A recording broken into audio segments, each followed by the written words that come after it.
Hello guys, how's it going? My name is Dalaran, and today I want to take a look at some of the different class talents, PvP talents, and basically artifact weapon talents, and come up with a couple different builds for Outlaw Rogues. I haven't seen much of Outlaw Rogue. I heard that Cedu likes it, and I've been watching Woundman play it. Woundman came back to Legion to check out Outlaw Rogue. If you don't know who Woundman is, two things. One, he is the guy who I watched stream back in Pandaria. He was playing Combat Rogue back in Pandaria. Got rank 1, I think, Prideful Glad during the last season of MOP, playing Combat Rogue. And he's basically the guy who I got a lot of my tips and tricks from when I was trying to push any kind of rating back in combat. I would actually say most of his gameplay, I learned a lot out of that, and that's why I was able to get 2K playing back in Pandaria on combat back in the day. Second thing, while watching Woundman, he mentioned something about his animal, his cat.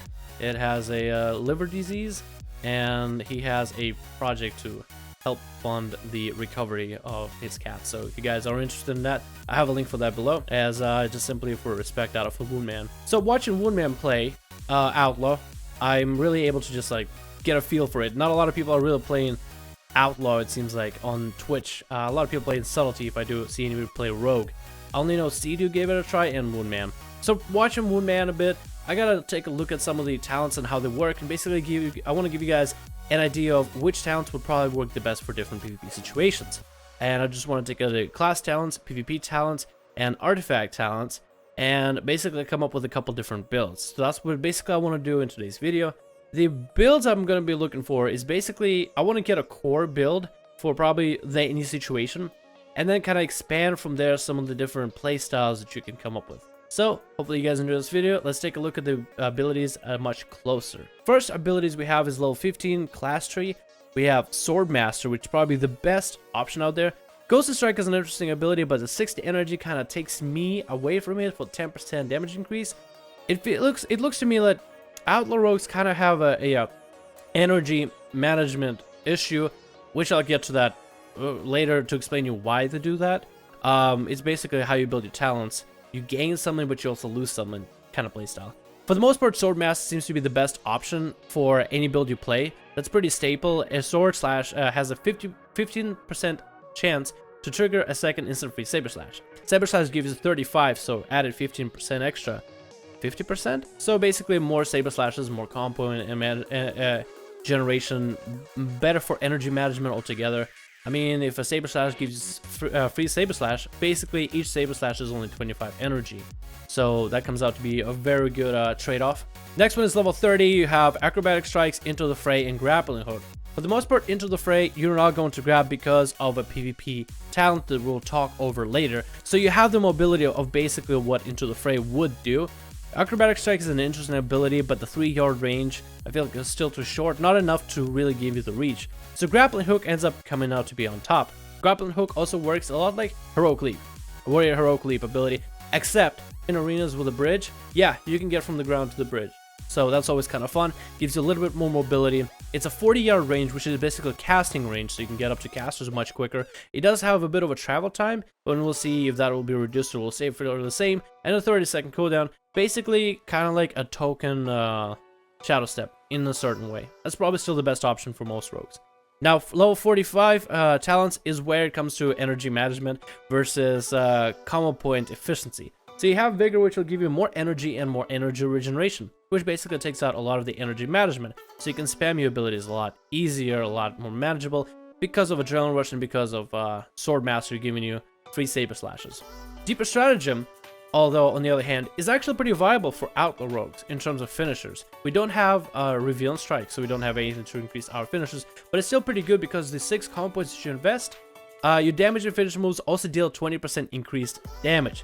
So your damage and finisher move, like Run Through, for example, is a decent amount of buff. You also got your stun, which is actually increased a little bit. Run Through damage is alright, but basically that's not really what you're going to be getting. For the most part, as an Outlaw Rogue, you're looking for the stuns and getting the Roll the Bones up. With Between the Eyes, you get 6 seconds of stun instead of 5, so a little bit extra increase. On top of it, with Sword Master, when you're spamming out those Saber Slashes, you get to store an extra combo point rather than wasting an extra combo point. So there's a lot of playstyle to it, really.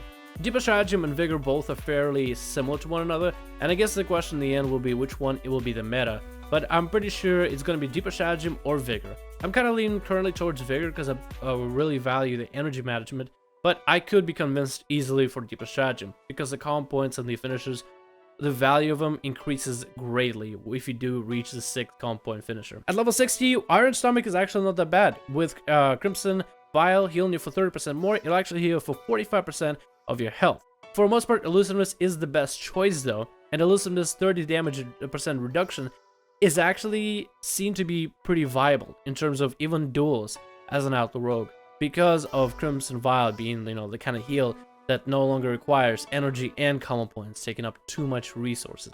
Can be used instantly, just once every 30 seconds. At level 75 is an interesting decision because they basically butchered Prey on the Weak. Prey on the Weak would have been an interesting option, but now for Outlaw, it only increases 10% damage taken from sources while enemies are hit with Gouge or Blind. The damage does not continue after they've been gouged. Like, let's say you gouge them, and then for 10%, for 10 seconds they'll take 10% more damage. Or if you blind them, same thing. It doesn't happen. The only specs that benefits from the stuns, Assassination and Subtlety with Kidney Shot and Cheap Shot, I feel like this makes it fairly useless for Outlaw Rogues. To be able to gouge an enemy or blind an enemy just to hit them with first spell for 10% more damage, I actually don't think that's all that great. I don't even think there's a single spell for Outlaw Rogues, let alone not that many classes, where you gouge your enemy to line up for a single hit, unless you're playing with maybe a Marksman Hunter who's lining up the headshot.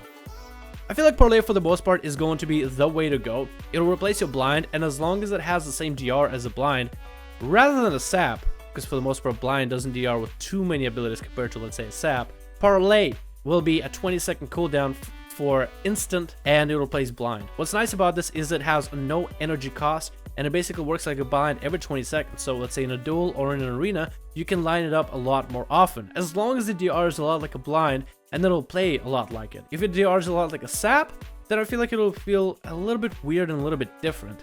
Maybe Parlay is okay, but I'm still not quite sure. They're dirty tricks compared to Prey on the Weak. Dirty tricks gives you blind and gouge, cost no energy, and no longer breaks from damage over time. This actually has a viability if you're playing with a Warlock in 3v3s, who has dots all over the world. You blind the healer doesn't want to shrink it, but then the healer is getting slowly drained in terms of dots. If dot damage is really high in the game, by the time it comes out of alpha, then dirty tricks can actually be viable in specific arena combos and arena combinations. Because we're looking for ability that works for most situations, I think Parlay is probably the best option, unless Prey on the Weak into a run through can deal insane damage, which I highly doubt that it would. I feel like Parlay being a 30-second blind, as long as it doesn't cost energy as well, as long as it functions like a blind would in terms of DR, I feel like Parlay would actually probably be the best option for rogues altogether. Because then you can kind of resell a lot more often, have a lot more control, have a lot more CC, force shrinkage this way at a faster pace, and overall have a little bit more effectiveness and even utility to yourself because of this 20-second blind-esque CC. At level 90, Killing Spree is actually pretty strong in terms of just physical damage on its own, especially when buffed together with the ability of Roll the Bones. Roll the Bones is actually kind of cool for Outlaw Rogues, and basically you can get one buff or a bunch of buffs, it seems like. It's kind of an RNG. So you roll the bones to see what buffs you get, but sometimes you can get more than just one buff from your roll the bones. I don't know if it affects by how many common points you use. Maybe at 6 common points you can get the maximum amount of buffs. I am not aware of this. Just from watching Woundman, I can't see a pattern with the ability, but I can tell you that it gives you random buffs, and it can replace buffs as well. So having Roll the Bones with a bunch of buffs available and then Killing Spree can actually dominate an enemy, because you get 25%, let's say, more damage, more percent to crit, more mastery, whatever other buffs you would even get as well. So Killing Spree is actually kind of viable. I'm not even sure if it's still CCable or if it's no longer CCable. If Killing Spree is still CCable, the damage still outweighs the CC. If Killing Spree is not CCable, Killing Spree is back to being amazing. Another option is Cannonball Barrage, which I don't really see played often. It might be stronger than Killing. Basically, it's going to be Cannonball Barrage or Killing Spree. What's nice about Cannonball Barrage? It's a 1 minute cooldown, but if it functions and if it hits like a Fire Mage's Meteor does, the Warlord's General one, not the Legion Meteor. The Legion, it seems to be just part of the main rotation. So I'm not quite sure. If Cannonball Barrage deals mediocre damage, it's not that great. That's also a question of how long does it take to really prime it, and how does it really function in the alpha. I think the safe bet is killing spree for the most part, so we just go with that. Level 100, you have Slice and Dice, which you don't want as an Outlaw Rogue. Death from Above, which seems to be kind of weak, and then you have Mark for Death.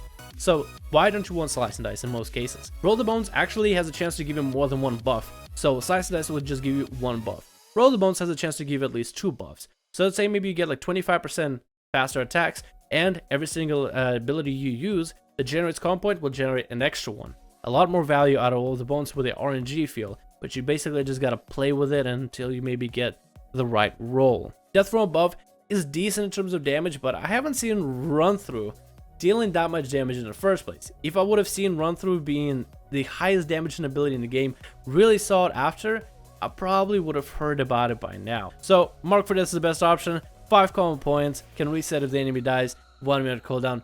Perfect setup. Alright, moving on to the PvP class talents of what we've been taking a look at.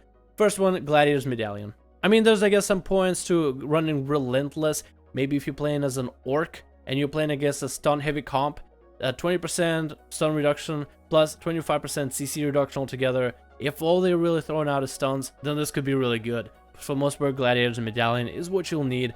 Don't run adaptation. That's all I can say. Next part is, I guess it depends between sparring or reinforced armor. Reinforced armor if you're going against classes that are caster, so you can have a bit of extra health, or you can go sparring. So if melee are training you, you can blunt their attack. Then you have maneuverability, boarding party, or cut to the chase, which actually cut to the chase is amazing. We talked earlier about the Into the Fray, where have increased movement speed by 15% at all times.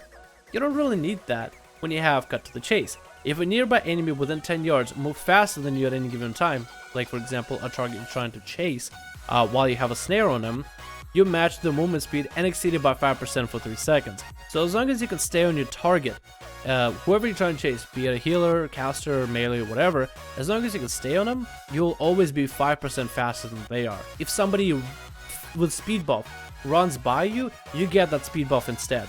So if let's say a Pharaoh runs by you and uses sprint, you get sprint plus 5% extra. You can kind of leech the speed of others around you and take it to your capability. Maneuverability can be probably the best option in terms of battlegrounds, because in BGs maybe you're trying to head over to some enemy. With sprint, you don't want to be slowed down for a bit. You want to stop the healer from casting or something. That could be an option.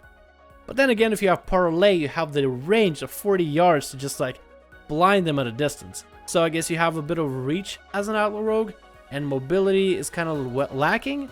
I feel like cut to the chase is still the best option for the most part. Next we have Tricks of the Trade. You don't even know how good Tricks of the Trade is. Mark an ally, causing them to have their damage increased by 15% for 8 seconds whenever you perform a 5-point or greater finisher. So every time you get them in a full stun, friends around you or whoever you have marked as a Tricks of Trade gets 15% extra damage. So this is great when playing with a bursty double DPS class, and can be used in BGs as well. I guess if you are more about selfish kind of playstyle, Honor Monk Thieves can work within BGs. When everybody around you is dealing damage, you get extra combo points. Turn the tables can be interesting in specific situations. Let's say maybe when you're going against a mirror comp, rogue healer versus rogue healer. Every time the rogue stuns you, you can turn the damage onto them and stun them and then perform your full rotation. And this kind of involves a bit of baiting, which, well, I don't know anybody who would bait a stun just so they can turn the damage onto the other guy. I think it's a weird concept. It could maybe be applied in WoW eventually. I would be uncomfortable with that for the most part. Then we have to cut Control is King, drink up the Hardies. Control is king. Every time somebody is around you within 40 yards, stunned, silenced, or polymorph, you gain 5 seconds of adrenaline rush. Now, that is amazing, because in a BG, in a clusterfuck of CC, you can have adrenaline rush basically 24/7. If there's a mage, maybe just spam polymorphing. They'll fuel you. Within 40 yards is actually kind of insane, so it's very viable for BGs and pretty great in arenas. Next we have Cheap Tricks, Dismantle, and Plunder Armor, and I think Plunder Armor is the best. From what I've seen from Woundman play, steal your target's equipment on armor, reducing their damage by 20 and maximum health by 20, making them killable, or at least easier to kill, making them weaker like a DPS, and then you increase your damage by 20% and your health by 20. First of all, in a duel, you can use this to dismantle the opponent while healing yourself, making them deal less damage while you take the damage, which is basically almost like turn the tables in a way, without having to bait a stun in some fashion. Dismantle can be alright, but it replaces blind, so if we're rolling with parlay, we kind of want to have parlay. Cheap tricks is interesting because after coming out of a blind, your target has a chance to miss attacks increase. Again, we're rolling parlay. I don't know if that would apply to parlay. It seems to apply to blind. I don't think it's that great. Just plunder armor has the most value to it, I feel like. It just makes sense in some way. Now, some of the things that I want to discuss with artifact weapons and basically how it can change your playstyle a little bit. First one I want to talk about is blunderbuss. When you perform your next second strike with saber slash, so saber slash, you got a second one. Your next pistol shot may be replaced with a blunderbuss that shoots a ball of shrapnel at a target, dealing greatly increased damage. Now this can be applied together with a class talent for a quick draw. Free uses of pistol shot, where you get free uses each time you use saber slash. Free uses of pistol shot granted by saber slash and generate 1 additional combo point, so you can generate a lot more combo points for the value, and deal a 50% increased damage. My question is, the blunderbuss, if that 50% extra damage plus blunderbuss damage, if that is a lot of burst damage kind of out of nowhere, and if it happens fairly often, then a playstyle for quick draw could work. While Adrenaline Rush is active, all your abilities recharge 200% faster, so your cooldown is lowered. Another reason why you would want to go control is king. This is basically what I got for you guys in terms of talents. These are the talents that I would run myself. Basically, these are the class talents. Swordmaster, Grappling Hook, Deeper Stratagem, Elusiveness, Parlay, Killing Spree, Marked for Death. Then I have Gladiator's Medallion for the PvP talents, Sparring or Reinforced Armor depending on casters or melee that you're facing, Cut to the Chase, Tricks of Trade, Control as King, Plunder Armor. And for the most part, that's really it. I don't think there's anything you can really change in terms of artifact weapon. I'm pretty sure everything is supposed to be available for you in terms of PvP, as far as I am to understand. Thank you guys so much for watching this video. My name is Downward. Let me know what you think about this build setup and what would you run differently, and if there's anything different to run. So thank you so much for watching, and I'll see you guys in the next video.